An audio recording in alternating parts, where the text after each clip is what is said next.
Action to action, হেফাজতের action. নাম লিখাছিলেন তখন ওই সময় সবাই কেমন একের পর এক কিভাবে নাম লিখাছিলেন ওই সময় একটা করতে পারবে যা তোমরা চলতে পারবে যা ধারণ করতে পারবে না করতে পারবে না ধারণ করতে পারবে তখন ভাইয়া বলেছিল ইয়া রাসূল আপনাকে যখন শয়তানরা কাফেররা আঘাত করবে তখন আমার শিশুটিকে আপনি ধার সরস্বতীতে ধরবেন। মুসলমান আজ আপনারা কাজ করতে থেকে আমরা কোন তাগুদের কাছে বিচার চাচ্ছি না, প্রচার করছি না যে আপনাদের কাছে সাহায্য চাই। আমরা আপনার সন্তান মুসলমান।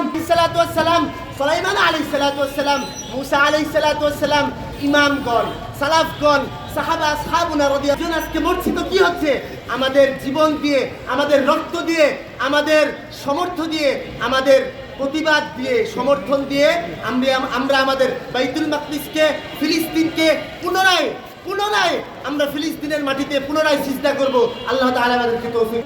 গত কয়েকদিন আগে এই ইসরায়েলিরা আমাদের ফিলিস্তিনিদের শিশু, বৃদ্ধ, যুবক সকলকে নির্মমভাবে হত্যা চালাচ্ছে।